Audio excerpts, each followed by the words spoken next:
Bom dia, boa tarde, pessoal. Aqui é o professor Fred, mais uma vez, e hoje nós vamos trabalhar com PET volume 5, semana 1 de língua portuguesa. Lembrando que língua portuguesa está vinculado ao conteúdo de linguagens e que linguagens contempla os conteúdos de língua inglesa, língua portuguesa e artes. Tudo bem? Basicamente, pessoal, esses 4 próximos PETs de língua portuguesa que nós vamos trabalhar, eles se propõem a trabalhar com a área de literatura, tudo bem? Então, a gente vai fazer, basicamente, uma aula de leitura e, à medida que for sendo necessário, eu vou fazer alguns comentários. Então, é importante que você esteja com o material do PET em mãos para acompanhar a teleaula, tá ok? E acompanhar as leituras e explicações, tudo bem? Então, vamos para a teleaula.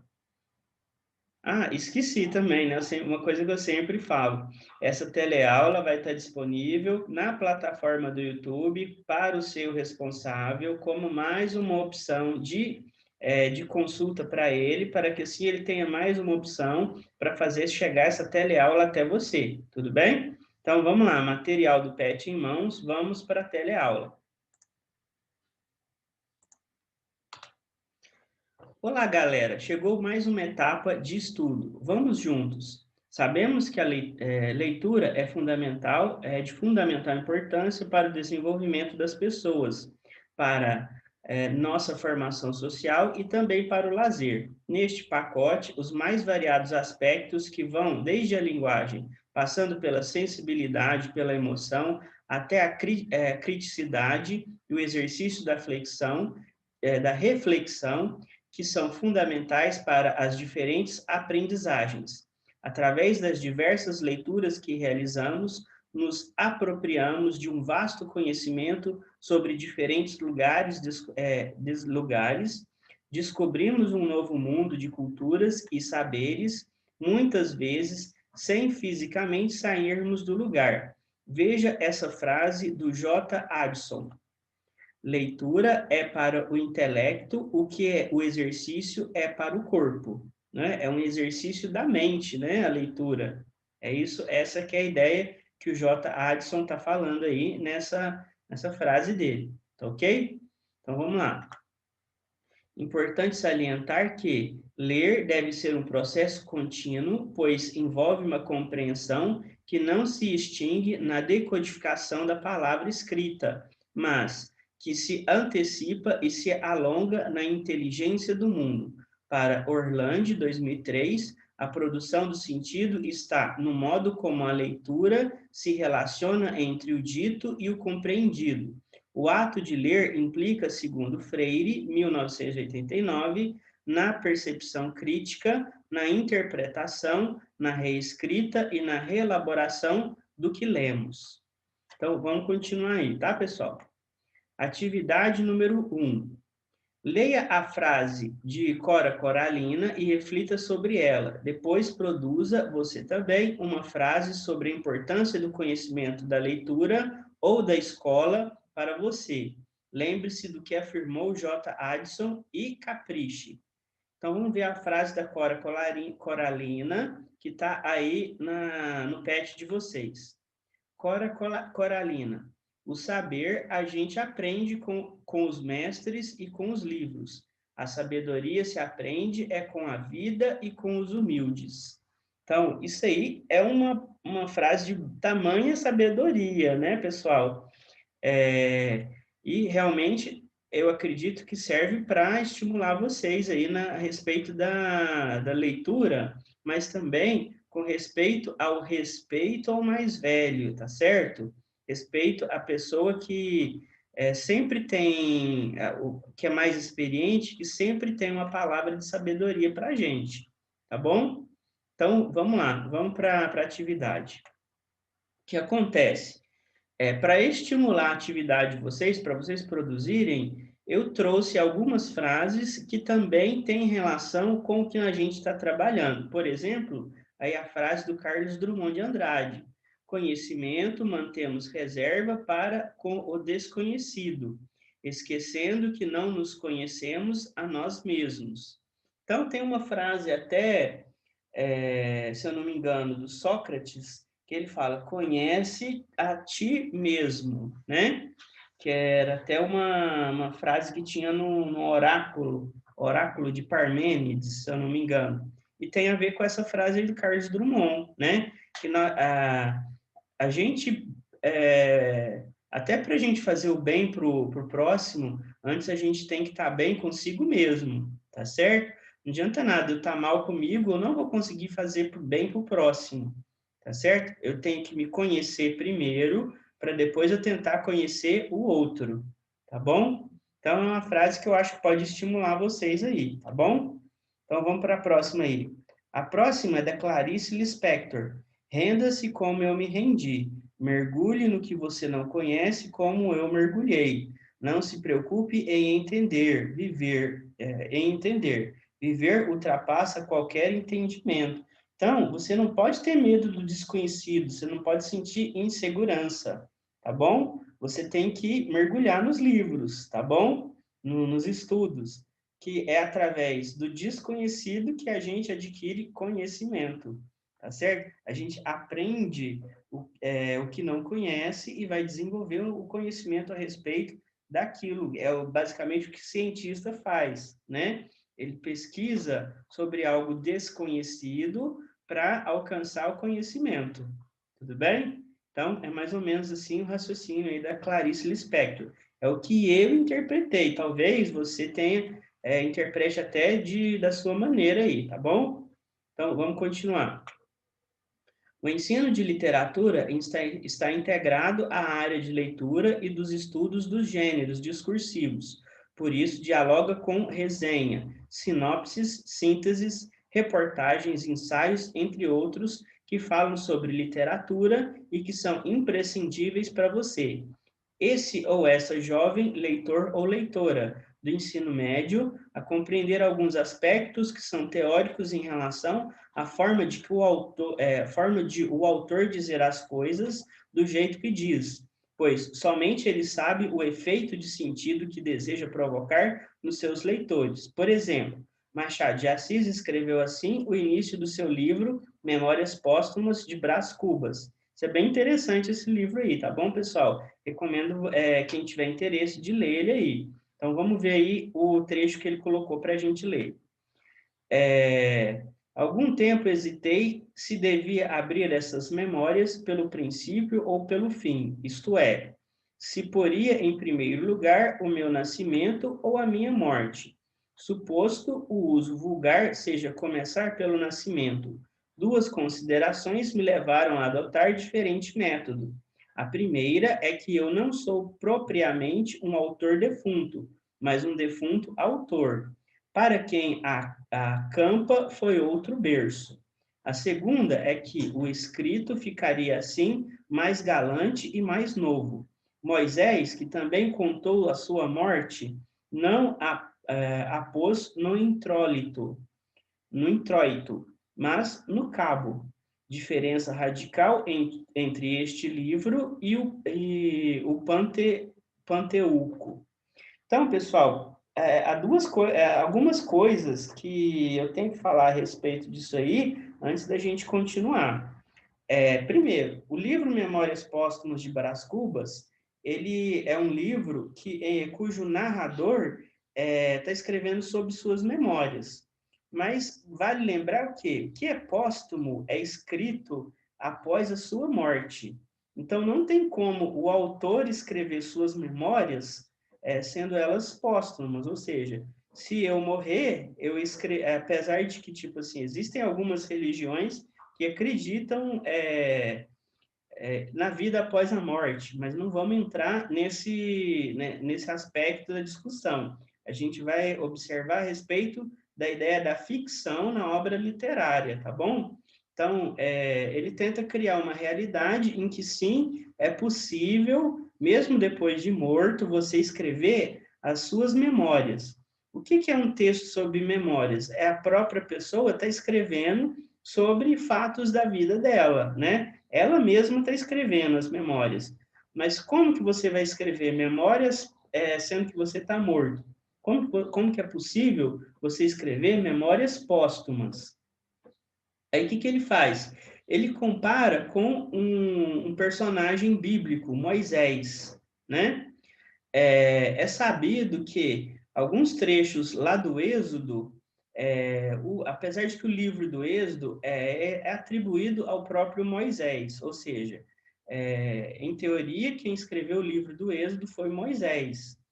Mas é sabido também que, principalmente no final do livro, o Moisés já se encontrava morto. Então, não foi ele que escreveu alguns trechos do livro, apesar de o livro ser atribuído somente a ele, né? A gente sabe que foram outras pessoas que escreveram algumas partes do livro do Êxodo, não foi somente o Moisés, tudo bem? É isso que o Machado de Assis está comparando aí. Só que ele falou o seguinte: é diferente do livro do Êxodo, que o Moisés começou pelo nascimento, vamos falar assim, dele, até o fim, até a morte dele, a Memórias Póstumas de Brás Cubas, o Brás Cubas vai começar pelo fim. Ele vai começar não pelo nascimento dele, ele vai começar o livro de memórias dele pela morte dele. É isso que ele está falando aí. Por isso que ele faz até uma brincadeira de autor defunto e defunto autor, né? O autor defunto dá essa ideia de posteridade, né? Que a obra foi escrita depois que ele morreu. Mas defunto autor, vamos falar assim, que seria tipo assim, é o próprio defunto que está escrevendo a obra, tá certo? Ele faz essa brincadeira entre autor defunto, que é o autor, uma obra que foi escrita póstumamente, né? E defunto autor e autor defunto quer dizer que ele está escrevendo o livro depois da morte dele, entendeu? Então, essa que é a brincadeira que o Machado de Assis faz com esse trecho aí. Então, vamos continuar aí. A gente tem atividade número 2.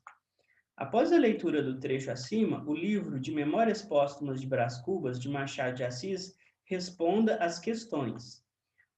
Qual das justificativas apresentadas pelo autor lhe pareceu mais interessante para iniciar a escrita do livro pelo fim? Então, a gente tem aí, eu já até já expliquei isso para vocês, mas vamos ver como que seria isso aí na forma escrita, né? Um modelo para você poder responder isso daí. Então, ó, primeiramente, pelo trecho citado, trata-se de uma obra de Machado de Assis conhecida como Memórias Póstumas de Brás Cubas. É importante contextualizar a obra antes de podermos analisar o fragmento em si. A obra trata de um autor defunto, ou seja, ou defunto autor, ou seja, a personagem principal, Brás Cubas, escreve suas memórias após sua morte. Este é um fato inusitado que é permitido apenas em uma obra ficcional, pois, se formos pensar de forma lógica, não há como escrever suas memórias, que vão se tratar de um resumo dos fatos de sua vida depois que você morreu. Logo, dentro do ponto de vista da personagem, que é um defunto autor, faz sentido ele começar pelo fim, já que está morto. Talvez o que chame a atenção é essa liberdade poética que faz com que a literatura retrate com intenções verossímeis algo inusitado.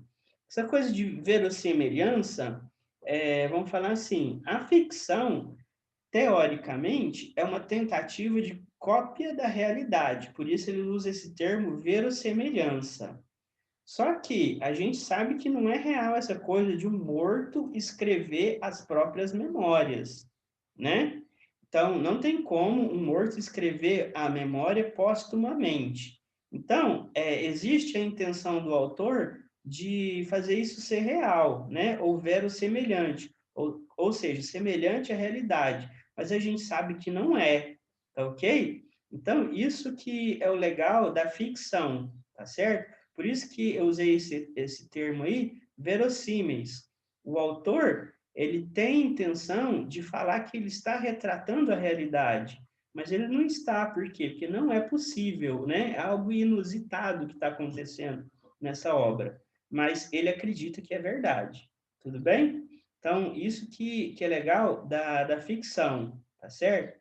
Quando a gente pensa em ficção, por exemplo, nessa ideia de verossimilhança, é quando a gente assiste um filme que é baseado em fatos reais, tá ok? O filme, o livro é baseado em fatos reais, mas nem sempre quer dizer que ele é verossemelhante, quer dizer, que ele é realmente igual aos fatos, ele é só semelhante, ou seja, ele é verossemelhante, tá ok? Vamos continuar aí, ó. Qual o motivo de Moisés fazer parte desse início da escrita do livro Memórias Póstumas de Brás Cubas, de Machado de Assis? É aquilo que eu falei, o livro do Êxodo, ele é atribuído a Moisés, sendo que ele escreveu do início, né, a partir do nascimento dele, até a morte dele. É aquela coisa que a gente fala de início, meio e fim. O que o Brás Cubas está relatando aí é que ele fez diferente do Moisés. Ele quer começar a obra dele não pelo nascimento, mas sim pela morte. Tá ok? Então vamos ver o que a gente respondeu aí. Na citação da personagem bíblica, Moisés, é possível dizer que é um referencial ao livro do Êxodo da Bíblia. Assim como a personagem Brás Cubas produz suas obras póstumas, a Moisés são atribuídos trechos do livro do Êxodo, que talvez tenham sido escritos após a sua morte. Ou seja, apesar de ser escrito por outro autor, é atribuída a autoria a Moisés, mesmo que este estivesse morto, assim como a proposição da obra Memórias Póstumas de Brás Cubas. Então, o Brás Cubas se comparou a Moisés, certo?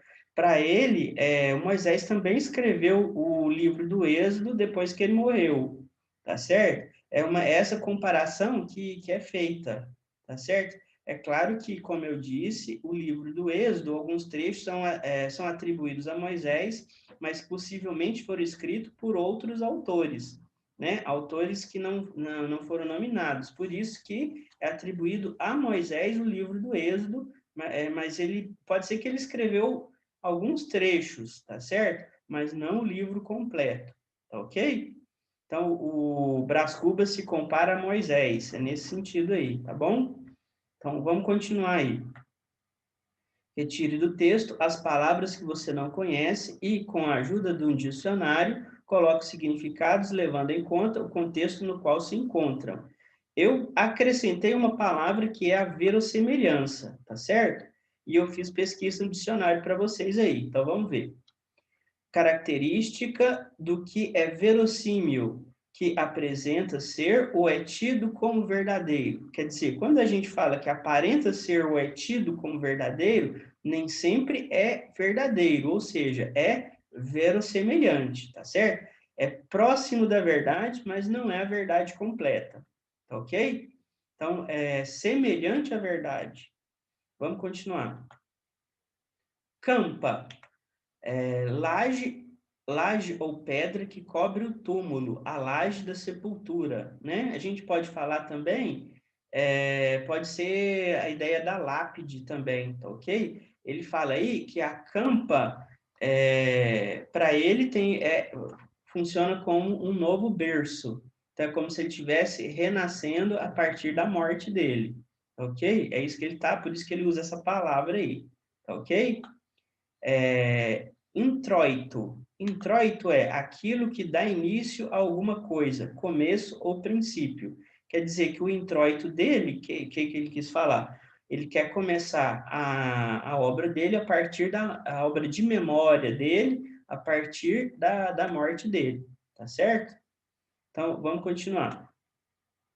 Para saber mais, sujeitos dessa literatura. Joseph Addison.